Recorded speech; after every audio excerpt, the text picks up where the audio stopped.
আসসালামু আলাইকুম ভিউয়ার্স, জানিয়ে দিব সর্বশেষ সংবাদগুলো।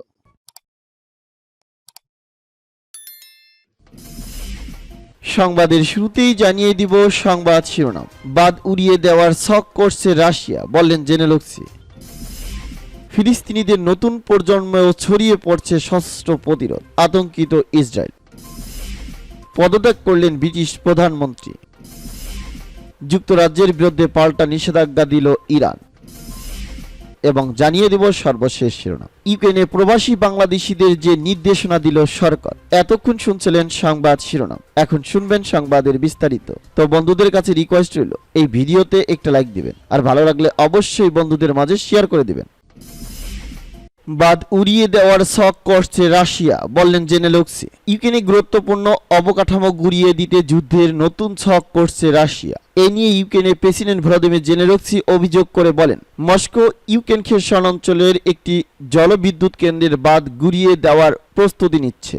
এতে বড় ধরনের বিপর্যয় ঘটবে। বৃহস্পতিবার দিবাগত রাতে ভার্চুয়ালি ভাষণে তিনি আরও বলেন, দিনেপার নদীর খাকোভকা বাঁধটি রাশিয়ার বাহিনী খনন করেছিল। ওই বাঁধটি বর্তমানে রাশিয়ার দখলে থাকলেও ইউক্রেনীয় বাহিনীর খুব কাছাকাছি চলে এসেছে। যদিও ইতিমধ্যে ওই বাঁধে ইউক্রেনীয় সেনাদের বিরুদ্ধে ক্ষেপণাস্ত্র ছোড়ার অভিযোগ এনেছে রাশিয়া। বাঁধটি ধ্বংস হয়ে গেলে দিনিপ্র নদীর আশেপাশের কয়েক লাখ মানুষ দ্রুত বন্যার ঝুঁকিতে পড়বে। প্রেসিডেন্ট বলেন, দক্ষিণে পানির সরবরাহ কমানোর ফলে ইউক্রেনের বৃহত্তর জাপোজিয়া পারমাণবিক বিদ্যুৎ কেন্দ্রের শীতকালীন ব্যবস্থার উপর প্রভাব পড়তে পারে। রাশিয়ার সামরিক কমান্ডাররা অভিযোগ তুলেছেন যে খেরসনে বেসামরিক স্থাপনাতে ক্ষেপণাস্ত্র হামলা চালাচ্ছে ইউক্রেনীয় সেনারা। যদিও এমন অভিযোগ প্রত্যাখ্যান করে পাল্টা মস্কোর বিরুদ্ধে চাপিয়েছে কিয়েভ। তবে খেরসন পুনরুদ্ধারে জোরালো আক্রমণ চালাচ্ছে ইউক্রেনীয় বাহিনী, এটা সত্য।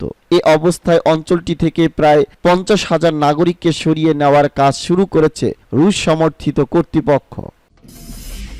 ফিলিস্তিনিদের নতুন প্রজন্মেও ছড়িয়ে পড়েছে সশস্ত্র প্রতিরোধ, আতঙ্কিত ইসরায়েল। পশ্চিম তীরে গত 3 দিনে 3 ফিলিস্তিনি শাহাদাত বরণ করেছেন। সংগ্রামী এই 3 জনের একজন হলেন উদাই আত-তামিমি, অন্য 2 জন হলেন মোহাম্মদ ফাদি নুরি ও সালা বারিকি। আত-তামিমির বয়স 22 বছর, ফাদি নুরির বয়স ছিল 16 এবং সালা বারিকির বয়স ছিল 19। এই তরুণ ও যুবকের শাহাদাত প্রমাণ করেছে যে নতুন প্রজন্মের ফিলিস্তিনিদের মধ্যে ইসরায়েল বিরোধী প্রতিরোধ সংগ্রাম ক্রমেই ছড়িয়ে পড়েছে। দখলদার ইসরায়েল বিরোধী প্রতিরোধ সংগ্রামে অসাধারণ সাফল্যের অধিকারী লেবাননের জনপ্রিয় ইসলামী প্রতিরোধ আন্দোলন হিজবুল্লাহর ফিলিস্তিনি তরুণ ও যুবকদের সাম্প্রতিক আত্মত্যাগের প্রশংসা করে বলেছে, শহীদ উদাই আত-তামিমি ফিলিস্তিনি জনগণের সংগ্রামের প্রতীক। আত্মত্যাগের জন্য তার প্রস্তুতি ছিল প্রতিরোধের লক্ষ্যে ও ফিলিস্তিনিদের মাটির জন্য। ইহুদিবাদী ইসরায়েল এজন্যই ক্ষুব্ধ এবং এ কারণে ফিলিস্তিনি শিশু ও তরুণদের উপর নৃশংস হত্যাযজ্ঞ জোরদার করেছে। আত-তামিমি গত বুধবার রাতে ইসরায়েল বিরোধী দ্বিতীয় অভিযান চালানোর সময় শাহাদাত বরণ করেছেন। 10 দিনের কম সময় আগে তিনি প্রথম অভিযানে দখলদার ইসরায়েলের এক সেনাকে গুলি করে হত্যা করে এবং অন্য এক ইসরায়েল সেনাকে আহত করতে সক্ষম হয়েছিল। দ্বিতীয় অভিযানেও তিনি এক ইসরায়েল সেনাকে আহত করতে সক্ষম হন। ইহুদিবাদী দখলদার ও হানাদাররা তাকে হন্য হয়ে খুঁজছে জানার পরেও তিনি ভয়ভীতির ঊর্ধ্বে উঠে প্রকাশ্যে বীরত্বপূর্ণ অভিযান চালানোর পদক্ষেপ নিয়েছিলেন। ফিলিস্তিনিদের ইসলামী জিহাদ আন্দোলন তার প্রশংসা করে বলছে, শহীদ আত-তামিমি সব ধরনের অন্যায়, হত্যাযজ্ঞ, সন্ত্রাস, ঘৃণা ও ষড়যন্ত্রের মোকাবেলায় নিজের সুদৃঢ় ইচ্ছাকে দুর্বল করেনি। আত-তামিমির বীরত্বপূর্ণ আত্মত্যাগ তাকে জাতীয় বীরে পরিণত করেছে। ইসলামী জিহাদ আন্দোলন তার প্রশংসা করে আরো বলছে, তামিমি সব ফিলিস্তিনিদের হৃদয়ে জায়গা করে নিয়েছে। তিনি তাদের গর্ব। প্রজন্মের পর প্রজন্ম তার কথা বলবে শ্রদ্ধা ভরে। আত-তামিমি মুসলমানদের প্রথম কিবলার শহর আল কুদস শরীফে 2 বার বীরত্বপূর্ণ অভিযান চালিয়েছে। তাকে গ্রেপ্তারের ইসরায়েলি অভিযান চলতে থাকা সত্ত্বেও তামিমির বীরত্বপূর্ণ অভিযানগুলো ইসরায়েলি নিরাপত্তা বাহিনীর সামর্থ্য ও গোয়েন্দা বিষয়ক দুর্বলতা স্পষ্ট করেছে। ফিলিস্তিনিদের পশ্চিম তীরের যুব সমাজের প্রতিরোধ আন্দোলন ও সশস্ত্র সংগ্রাম জোরদার হওয়ার বিষয়টিও লক্ষণীয়। চলতি বছরের প্রথম থেকে এ পর্যন্ত 175 জন ফিলিস্তিনি শহীদ হয়েছেন, যাদের মধ্যে 124 জনেই হলেন পশ্চিম তীরের। 51 জন হলেন গাজা উপত্যকা। গতকালও পশ্চিম তীরে নাবলুস শহরের পশ্চিমাঞ্চলে একটি এলাকায় ইসরায়েলি দখলদারদের সঙ্গে ফিলিস্তিনিদের সংঘর্ষে 48 জন ফিলিস্তিনি আহত হয়েছেন। এ থেকে স্পষ্ট গাজা ও পশ্চিম তীর ইসরায়েলি দখলদারিত্বের মোকাবেলায় ঐক্যবদ্ধ হয়েছে, আর এই বিষয়টি ইসরায়েলকে আতঙ্কিত করে তুলছে। পদত্যাগ করলেন ব্রিটিশ প্রধানমন্ত্রী।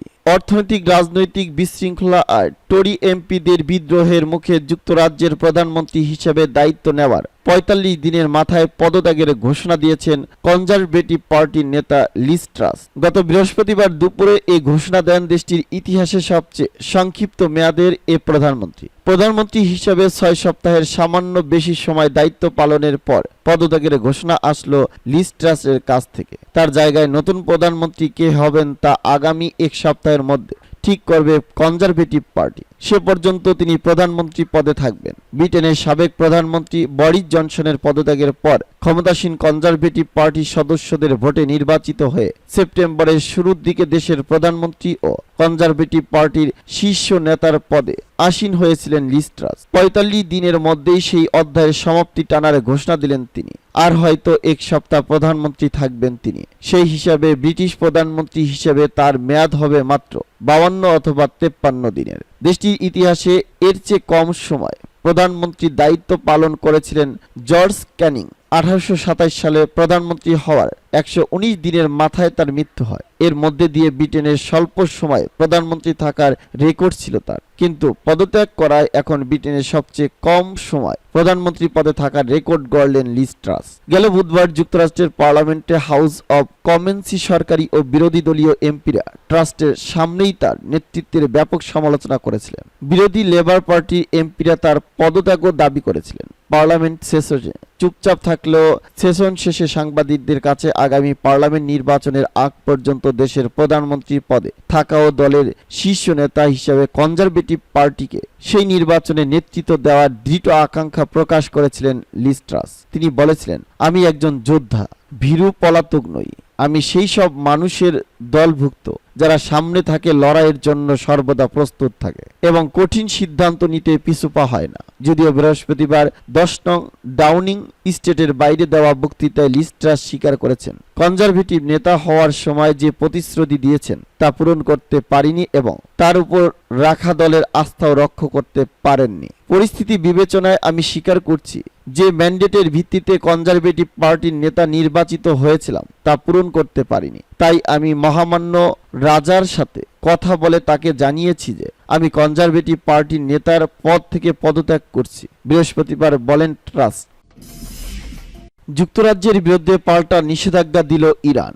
সন্ত্রাসবাদের সমর্থন, সহিংসতা উস্কে দেওয়া এবং মানবাধিকার লঙ্ঘনের অভিযোগে ৯ ব্রিটিশ নাগরিক ও ৩টি ব্রিটিশ প্রতিষ্ঠানের বিরুদ্ধে পাল্টা নিষেধাজ্ঞা আরোপ করেছে ইরান। বিবৃতিতে বলা হয়, কিছু ইউরোপীয় দেশ ইরানের বিরুদ্ধে নিষেধাজ্ঞা আরোপ করছে, তার পাল্টা জবাব হিসাবে এ পদক্ষেপ নেওয়া হলো। বিবৃতিতে বলা হয়, সন্ত্রাসবাদ ও সন্ত্রাসী গোষ্ঠীগুলোকে সমর্থন, সহিংসতা সৃষ্টি ও উস্কে দেওয়ার পাশাপাশি মানবাধিকার লঙ্ঘনের অভিযোগে ব্রিটেনের বিরুদ্ধে এ নিষেধাজ্ঞা আরোপ করা হয়। এসব ব্রিটিশ ব্যক্তি ও প্রতিষ্ঠান ইরানের সাম্প্রতিক সহিংসতা, দাঙ্গা সৃষ্টি এবং তা উস্কে দেওয়ার ক্ষেত্রে গুরুত্বপূর্ণ ভূমিকা পালন করছে বলে বিবৃতিতে উল্লেখ করা হয়। নিষেধাজ্ঞা পাওয়া ব্রিটিশ নাগরিকরা ইরানে প্রবেশের ভিসা পাবেন না এবং ইরানে যাদের যে কোনো সম্পদ ও সব অর্থ জব্দ করা হবে। ইউরোপীয় ইউনিয়ন সোমবার ইরানের 11 কর্মকর্তা ও 4টি প্রতিষ্ঠানের বিরুদ্ধে নিষেধাজ্ঞা আরোপ করার পর ইরানের পক্ষ থেকে ব্রিটেনের বিরুদ্ধে এ নিষেধাজ্ঞা আরোপ করা হলো। বাধ্যতামূলক হিজাব পরিধান আইন লঙ্ঘনের দায়ে আটক কুর্দি তরুণী মাহসা আমিনি নিরাপত্তা হেফাজতে মৃত্যুর কেন্দ্র করে ইরানে যে সহিংসতা চলছে তা নিয়ন্ত্রণে ভূমিকা রাখার কারণে এসব ব্যক্তি ও প্রতিষ্ঠানের বিরুদ্ধে নিষেধাজ্ঞা আরোপ করা হলো। ইউক্রেনের প্রবাসী বাংলাদেশিদের যে নির্দেশনা দিল সরকার, যুদ্ধবিধ্বস্ত ইউক্রেনে অবস্থানরত প্রবাসী বাংলাদেশিদের দ্রুত পোল্যান্ডে অবস্থিত বাংলাদেশ দূতাবাসের সঙ্গে দ্রুত যোগাযোগের নির্দেশ দেওয়া হয়েছে। শুক্রবার নাগরিকদের প্রতি এ নির্দেশনা দিয়েছে বাংলাদেশ সরকার। পোল্যান্ডের রাজধানী ওয়ারশের বাংলাদেশে দূতাবাসের পক্ষ থেকে একটি লিখিত বিবৃতি প্রকাশ করা হয়েছে। তাতে বলা হয়েছে, বর্তমানে ইউক্রেনে অবস্থানরত প্রবাসী বাংলাদেশিদের পোল্যান্ডে অবস্থিত বাংলাদেশ দূতাবাসের সঙ্গে দ্রুত যোগাযোগের জন্য অনুরোধ করা যাচ্ছে। গত প্রায় 8 মাস ধরে ইউক্রেন রাশিয়া সংঘর্ষ চলছে। ইতিমধ্যে ইউক্রেনে বিশাল এলাকা দখল করে নিয়েছে রুশ বাহিনী। হারানো এলাকাগুলো পুনরুদ্ধারের চেষ্টা করছে ইউক্রেন। এই মুহূর্তে অধিকৃত অঞ্চলগুলোর সীমান্তে উভয় পক্ষের মধ্যে তুমুল লড়াই চলছে। এমন পরিস্থিতিতে ইউক্রেনের নিজ নাগরিকদের সতর্ক করেছে বিভিন্ন দেশ। যেমন নিজ নাগরিকদের ইউক্রেন ছাড়ার নির্দেশ দিয়েছে ইরান। ইরানের পররাষ্ট্র মন্ত্রণালয় শুক্রবার এক বিবৃতিতে ইউক্রেনে বসবাসরত সকল ইরানি নাগরিককে ইউক্রেন ছাড়ার আহ্বান জানায়। নতুন করে কাউকে ইউক্রেনে না যাওয়ার অনুরোধ করছে কর্তৃপক্ষ। ইরানের প্রতিরক্ষা মন্ত্রণালয় ওই বিবৃতিতে আরও বলা হয়, সামরিক দ্বন্দ্ব ও অস্থিরতা বৃদ্ধির কারণে নাগরিকদের যত দ্রুত সম্ভব ইউক্রেন ছাড়ার আহ্বান জানানো হলো। বিবৃতিতে আরও বলা হয়েছে, ইউক্রেনের সামরিক দ্বন্দ্ব বৃদ্ধি ও অস্থিরতা বাড়ায় ইরানি নাগরিকদের ইউক্রেন ভ্রমণে না যেতে দৃঢ়ভাবে পরামর্শ দেওয়া হচ্ছে। একই সঙ্গে জীবন রক্ষা ও নিরাপত্তার জন্য ইউক্রেনে বসবাসরত সকল ইরানি নাগরিককে ইউক্রেনে ছাড়ার পরামর্শ দেওয়া হচ্ছে। ইরানের বিরুদ্ধে রাশিয়াকে অস্ত্র দেওয়ায় পশ্চিমা অভিযোগের মধ্যে ইরান তাদের নাগরিকদের ইউক্রেন ছাড়ার আহ্বান জানালো। গত কয়েকদিন ধরে যুক্তরাষ্ট্র ও ইউরোপের দেশগুলোর পক্ষ থেকে বলা হচ্ছে, রাশিয়াকে ড্রোন সরবরাহের পাশাপাশি সেগুলো চালানোর প্রশিক্ষণ দিচ্ছে ইরানের কর্মকর্তারা।